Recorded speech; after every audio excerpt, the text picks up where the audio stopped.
Hello, back at All it. right, Like we we're never back from our left. break. Get your laundry done? Yeah, they just finished up in the dryer. I had to do a load of towels and sheets, so Awesome. and socks, you know. All Yeah. right. All right, here we Well, go. you wanted to start off this section with a banger, one of your favorites, I know, I'm sure. Quentin Tarantino's Inglourious Bastards coming in at number 14. Oof, love it. All right, so Inglorious Bastards came out 2009. Uh, Nazi occupied France, where a group of Jewish American soldiers known as the Bastards plan to assassinate Nazi leaders, intersecting with a French women's own quest for revenge. Cast is Brad Pitt, Christoph Waltz, Melanie Laurent, Diane Kruger, and Michael Fassbender. And the summary is a stylish revisionist World War II fantasy that blends dark comedy, revenge, and Tarantino's signature dialogue and violence. And it received well-deserved Academy Award for Best Supporting Actor Christoph Waltz. He Yes. was amazing in that. And then the film was also nominated for 8 Oscars, including Best Picture and Director and Film Festival Best Actor Christoph Waltz. So this is a film. I mean, I've always been kind of a nerd for Quentin Tarantino ever since I saw Yeah. Reservoir Dogs and Pulp Fiction. Oh, yeah, Yeah, Reservoir Dogs. yeah, like back when I was like that. That was like when I was in my 20s, and I had to, like that was a very, very it made a huge impact on how I viewed film. That had to Uh, be his first one, right? Reservoir Dogs? Reservoir Dogs That's was, amazing. and his the dialogue is just I love Quentin Oh. Tarantino film dialogue. Like I love that he lets, when we watch these Marvel films and we're like, man, I wish we could have just spent more time with that character, right? Yeah. Quentin will give you that time. You'll get to sit there. You're part of this conversation. And in Inglorious Bastard, it starts off with a conversation. Oh You my know, gosh. That opening, the I will opening say, is is one huge. of the best openings It to a it is. movie. Gosh, and we don't want to talk spoilers, but Christoph Waltz is a Nazi. What is he, like a general or something? He's known as the Jew hunter, Yeah. and That's his so whole his job. job is to go through France and find out, or all over Europe and find out where the missing Jewish citizens of their countries are, because a lot of the people of these countries are hiding their friends, their neighbors, Yeah. and his job is to find out how come they're not on the list in the camps, and he's going to go find them. So Yeah. uh the thing is, he's just the way he Well, plays that character. It's like in a way, it almost makes you like him, but it makes you feel icky because he seems so nice.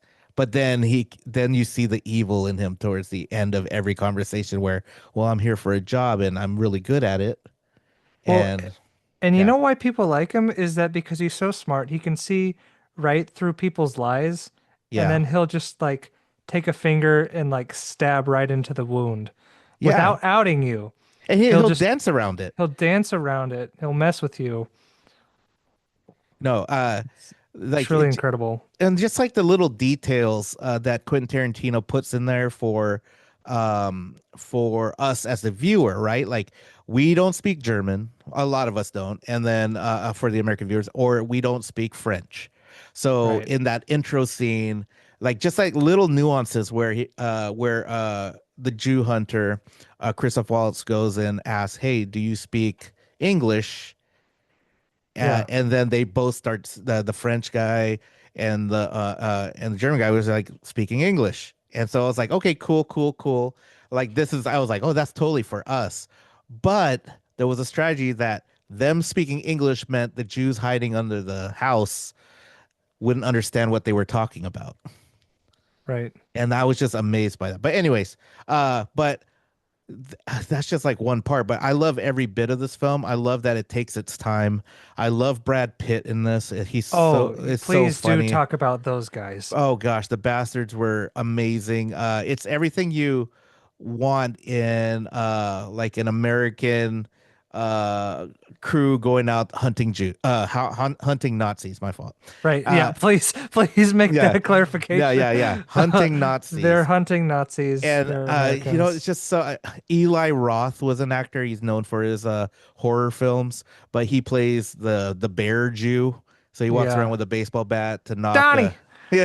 we got a Nazi that wants to die for country. Yes, Oblige exactly. him. Oblige him. So everything I like Brad Pitt's accent in the film was awesome. I just everything was so funny, but in a way that it felt like it was almost like I don't know, I don't want to be gross in describing this, but it almost seems like Nazi revenge fantasy violence like right? Like Oh, because it is a fantasy. It's this like is what we fan wanted to fiction. is what we wanted to do to them. Scalp all Yeah. these Nazis because they were a bunch of like They terrible were terrible people. people, yeah. Yeah.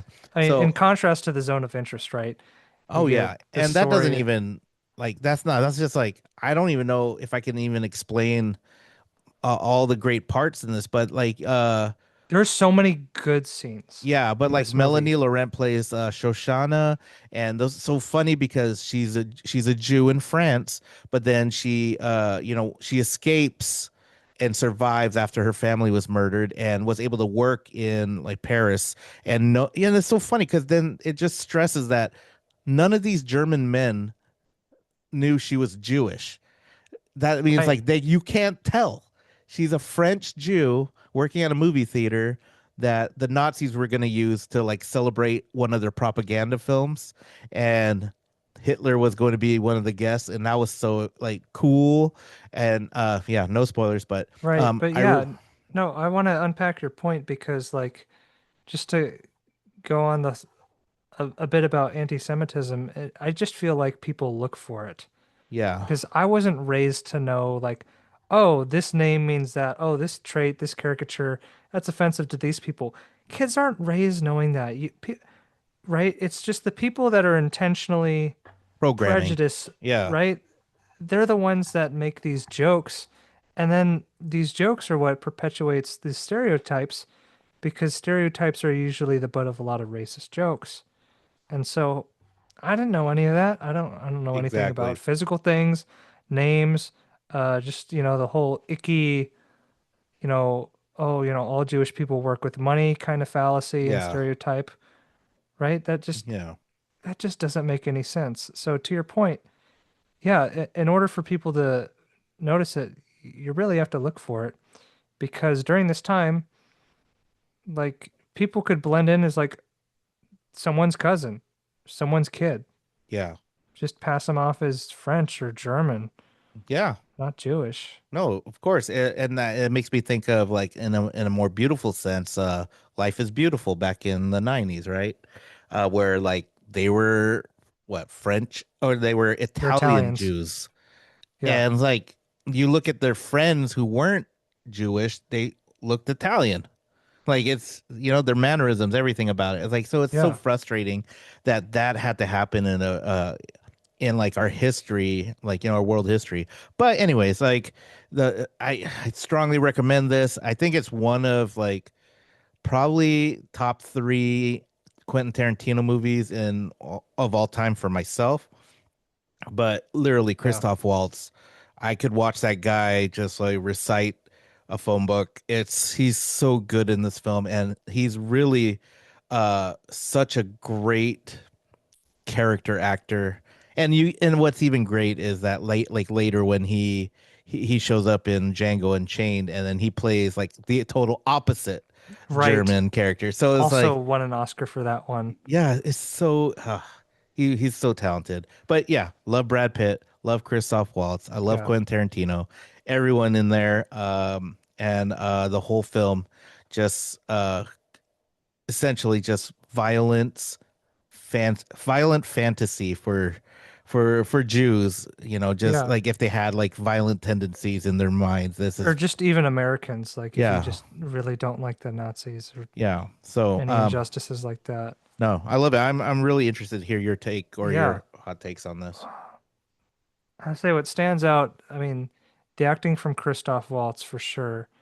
I mean, he's just so good at like being evil, but he's like a villain with main character energy. Does that make sense? Yeah. Like you just feel like you can't stop this guy. He's just gonna find a way to win every time. No, And I agree. that energy carries throughout the entire film. And it's just like you have a lot of respect for a guy like that because he's so good at what he does. Hmm. Um, yeah, it's just so that part was really good. Um, there are definitely some comedic things, particularly like with Brad Pitt's accent, right?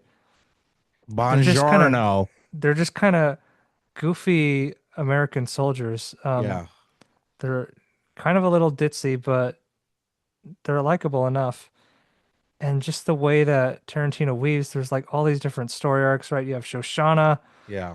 um, and she ends up, like owning like a film shop. You have Londa, who's Christoph Waltz's Oh character. yeah, Hans Landa. Then you have, right, you have Brad Pitt's crew. And then you have, I forget her name, but the actress Diane Kruger, she was a national treasure. Yeah. Her whole mission and all this intersects so very well, excuse me, so very well. Um, and yeah, there are just some great, just scenes. Like there's a bar scene, um, Great scene. And that scene lasts like 45 minutes and it's just conversation. right? And that opening scene as well. The ending, which I won't spoil, is just a glorious, glorious ending. You wish it I was true. mean, you wish it was true, and it's just one of the most satisfying things you'll ever see. Like it's, oh, this could never happen in real life, but it is like the most satisfying, like to a revenge kind of plot um, that you would want. My only thing is that when I look back on my notes from when I watched this, I think this was one of my first Tarantino movies ever, Hmm. and I do think it can be a lot in terms of the language and the violence. Yeah, it Um, is. It is. Tarantino It's not style, recommended for kids, obviously.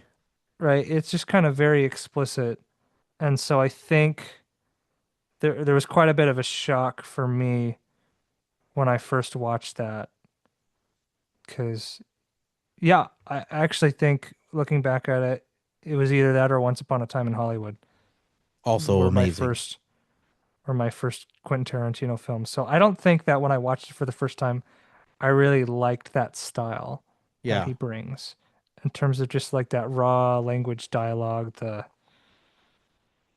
just the kind of extra gory violence to it all. Yeah. And I will admit, too, another point against it, it's kind of a long movie, two and a Oh half yeah. hours. Yeah, we just had a family viewing and it felt long. But I don't know, once we finished the film, my daughter, who's going to college now as a freshman, she said it is one of the best movies she's ever seen. And she's not even one for the violence. She just appreciated the dialogue, the comedy when it showed up. Yeah. And then obviously Hans Landa, Christoph Waltz was so much fun for her to watch and just felt so drawn in. There's that one time where he just goes, "Could I please have another glass of your delicious milk?"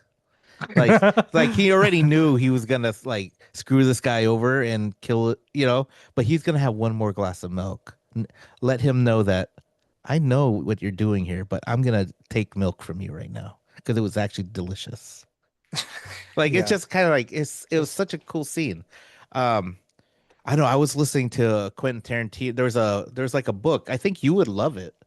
Um, I'm gonna see on Spotify. It's called I would recommend it for you. It's Cinema Speculation, and it's a book by Quentin Tarantino, and it talks Hmm. about his youth watching films with his parents, and then it also includes, let's see, it also includes who's there's another reader here who goes over these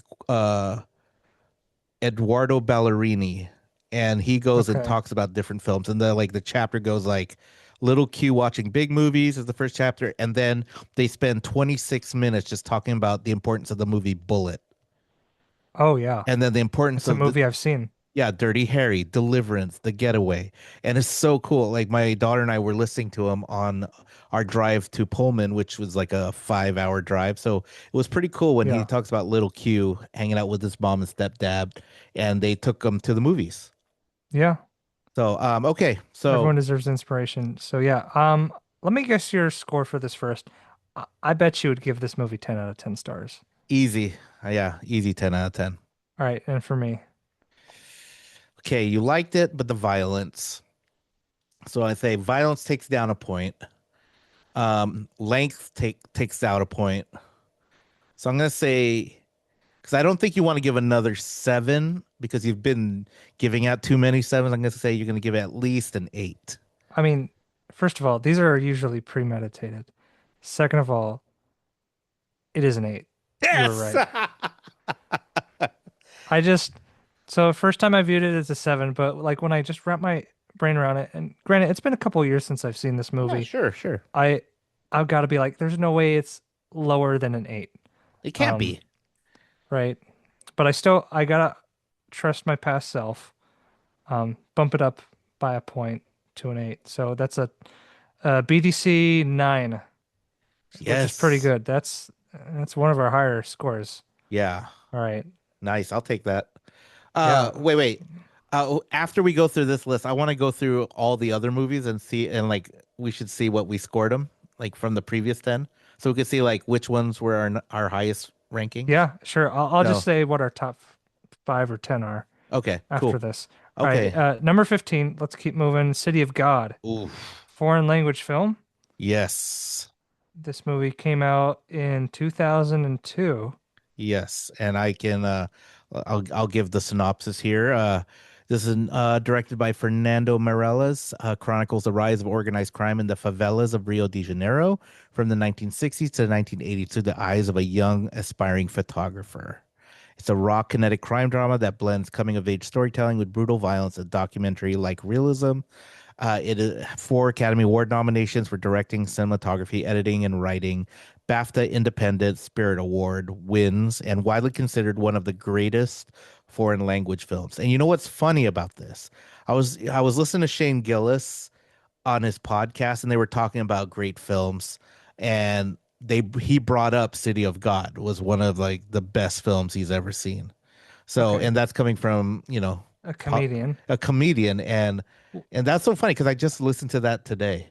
And so Yeah. we're talking about this. But yes. So what did he say and what are your thoughts? Okay, so he said it was well, they didn't really talk too long about, but they were talking about the best films out there well to watch while they were on drugs. And that was one of Okay. them because like it created a sense of paranoia and fear and anxiety because if you look at the favelas, it's very, very I don't know, if you look on YouTube and just look up favelas of Rio de Janeiro, it's pretty sketch. A lot of like Yeah. shanty type houses, a lot of crime happening, so many areas where the cops are too afraid to go. Hmm.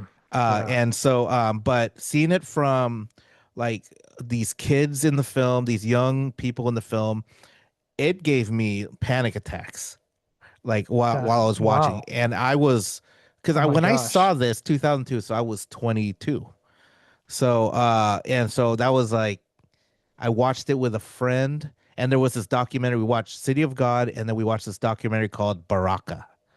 Hmm. And so like there's this film about like just cultural visuals from different cultures and uh yeah, and it was just like so visually striking. The colors pop in City of God, and in something like we were watching it on like a VHS tape, and back then the colors were popping, and I could imagine like how it looks on like Blu-ray or 4K disc, but Yeah. it is beautifully shot. There's so many colors, so sad, and it is very violent. What a depressing movie. Yeah, it was, like we can't relate to what those kids are experiencing and will end up No, living like because not even close. not even close. And that's why it made me feel thankful for the experience that I've had. Both of my parents being from the Philippines, they had some struggles financially. Obviously, back when Philippine in their little towns is very development, and they almost their villages were almost like favelas where they built their houses out of whatever they can in the area, and I remember my dad saying like there was so much crime in his neighborhood, and you don't want to go to this house or down this alley, Yeah. because there's like a pedophile or a drug boss, uh, things like that. And so I'm just grateful that I never had to experience that, and I'm super grateful that I was able to give my own children a life where they don't know how that experience is, but I always try to teach them like, hey, like there is privilege here, but you also need to understand that people in different countries experience different things, Yeah, absolutely. Absolutely. challenges too. Yeah. Yeah, that's a hard movie to watch. It feels very long, even though the runtime's like 10 minutes over 2 hours. It's because it's Um, exhausting. yeah, and there's just so many parts, and it just kind of goes to show the trickle down effect of like how when you have bad people who are older than you in your life, just how you model your behavior after that. Um, and I think the unfortunate reality is that you have this conflict about trying to make an earnest living, Yeah. like one of the main characters, you know, Yeah. older brother, dad's like, you should just work for me. Mm-hmm. And then there's the other side where it's like, well, if you have a life of crime, you know, it's almost like it's almost like with cowboys, you're just kind of a renegade and you have enough like friends to where in a way you kind of are the protectors of your turf, Yeah. but also like the enforcers of like if there's anyone that upsets you, you can just take them out and punish them. And that's just kind of the law was from the criminals. Mm-hmm.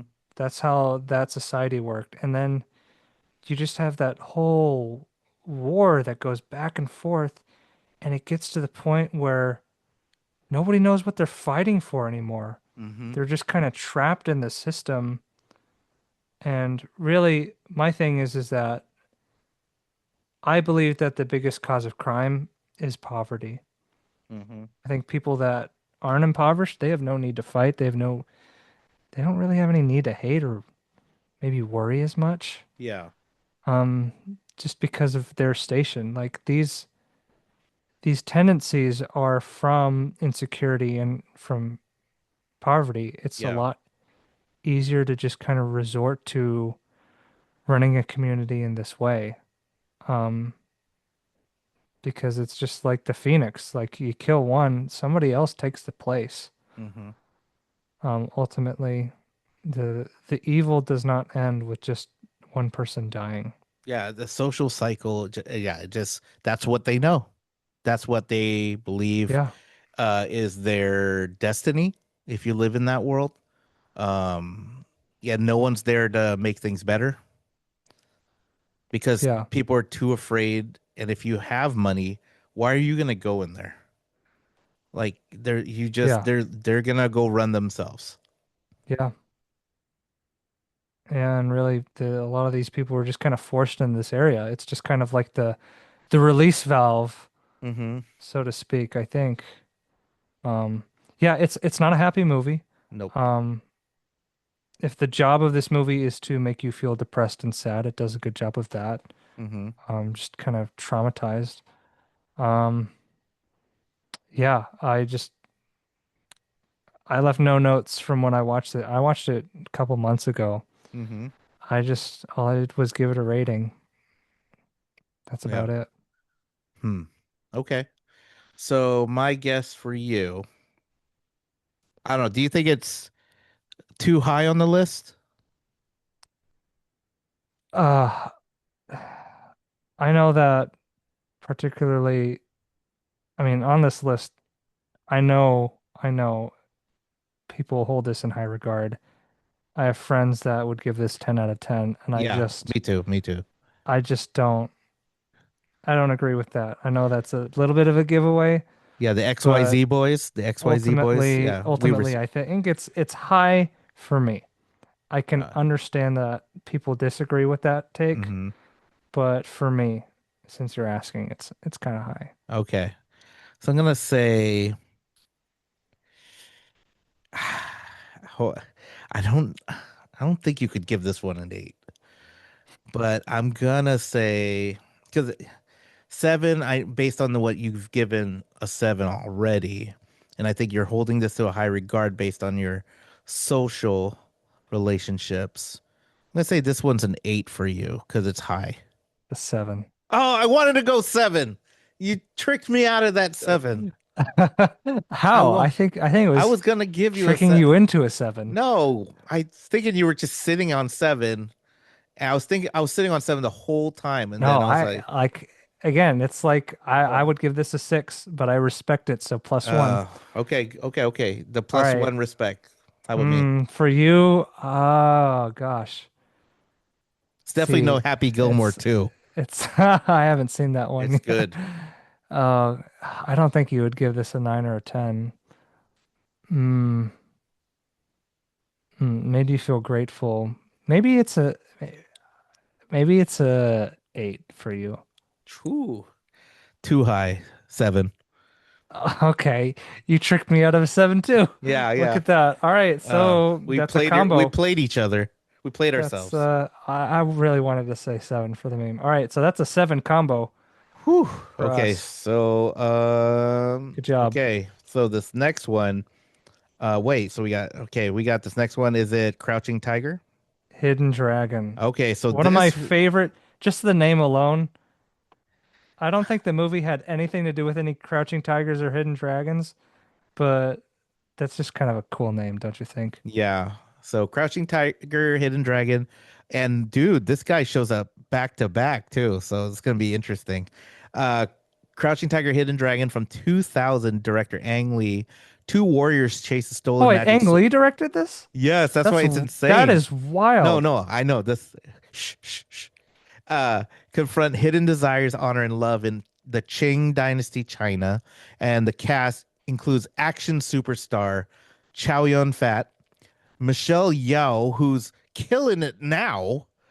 Oh, Uh, this was her golden age. What are you yeah, talking about? but no, but She was in a Bond movie during this yeah, she time. was, but she's killing it still.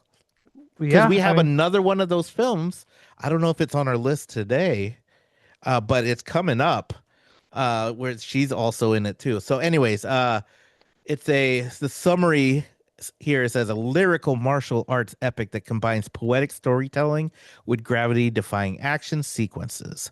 And 4 Academy Awards. Oh, it won 4 Academy Awards. Best foreign language film and cinematography were two, and it had 10 Oscar nominations, hmm. BAFTA and Golden Globe wins. Uh, there were this movie was visually stunning. The fight scenes were just very like the choreography for it was amazing. But that's pretty common with Ang Lee films anyways. Because didn't Ang Lee come back to direct one of the Mission Impossible films for, and so that film, like that one was awesome, like all Oh, the no, he fight did scenes. not. No, he did No, not didn't direct he? Mission Impossible. No. No, he did one of them. No, he didn't. I'm looking at it right now. He did Ang not. Lee wait, hold on. He made the Incredible Hulk. Sorry, no, he made just Hulk with Oh, Eric did Bana. not direct. Okay. Who Mm-mm. directed the one where You're thinking of Brad Bird? Uh, or is it Brian De Palma? Oh no. Oh, okay. No, okay. No, actually, I'll back off. I'll back off. Yeah, Uh, no, you're no, no, wrong. Just no. continue. I know. I hate being wrong though. But but because the fight scenes in In this yeah, movie, yeah. Okay, so they're saying okay, the fight scenes are this is Mission Impossible 2. The fight scenes in the movie are superbly choreographed and staged. There's certain parts of this movie that remind me of Ang Lee films, Face Off. And then the wait, action feels very. Face Off. He didn't do Face Off. This is what it says. As what? Maybe he was just fight coordinator. Fight? No. Editor? Original writer? No. Let's This is see. weird. I know we just gotta make sure we have our facts here. Okay. Maybe it just has hints of Mission Impossible 2 and Face Off. Maybe. But you could just tell that it was very, very influenced then, at least Yeah. in terms of let's see, directed by Lee. Okay, anyways, sorry, we kind of went on a tangent. Wait, John Woo is the one that directed Mission Impossible 2 and Kill That I Chains. missed it. Okay. Does as an Asian myself, does that make me racist? I'm sorry. I didn't mean to do that. Yeah. Ang Lee and John Woo are two different things, two different Yes. directors. Okay. Now I'm back. I'm in the pocket now. I'm back. Okay. I really wanted that to be true because I really did like this film, and I do like Ang Lee, and I do like Ang Lee's next film on this list as well. Um, so when I saw Crouching Tiger, Hidden Dragon, I saw it off a Blockbuster VHS rental tape with my family, and so I was 20. I really did not pay attention to like too much of the story. I really was just mesmerized by the action sequences because that was what I was totally into. And but I did like appreciate the story, the romance. And at that time I was like in love with Michelle Yeoh because she also reminded me of like Chun-Li in Street Fighter. And so, Okay. Yeah. but anyways, uh, go ahead. Yeah. So this movie, what immediately stood out was the weightlessness Yes, it's of just so the actors. floaty. Like there's just I feel like when you watch Charlie's Angels, it's making fun of this movie just Uh-huh. because it's just like the slow motion, weightless, people are in the air kicking each other. There's an epic fight scene that's like in a bamboo forest. Mm-hmm. That's just wonderful. People literally fly in this movie. Um, yeah, it's just kind of a wonder in martial arts and fighting. Um, that being said, outside of just the uniqueness of the movie, I don't remember much. Maybe that's because it's a foreign language I movie. think so too. Yeah, but I can remember its impact visually and how it affected other films moving on. Because Yeah. I see elements that even in that film in in Kill Bill with Mm, a Quentin Tarantino film where like people would be fighting sword fighting and people would stand on the sword blade and yeah. things like so like that floatiness. And so that was a style that was just like appreciated at the time, and Quentin Tarantino likes to throw back to those. So anyways, uh yeah, so Yeah. let's I don't know, I will say the final thoughts on that. Jen Yu was she was a pretty cute lead as well, not gonna Oh, lie. okay. Main character. Um, so probably had a bigger crush on her than Michelle Yeoh when I watched this movie. Yeah. That's my only final All right. feedback. All right, so I will say that I was playing a game of like charades or whatever, mm-hmm. and I tried to describe this movie, and none of my friends could think of the name, and I just kind of felt silly that I was the only one that had heard of this movie. Yeah. So I don't think we've done enough of recommending movies this time around. Yeah. Um, but I think that people should watch this movie. Um, I'm gonna throw you off on guessing my rating, Yeah, just because I, I'm actually thinking of my rating right now because I'm not so sure. It's just such a distant memory. That was 25 years ago for me.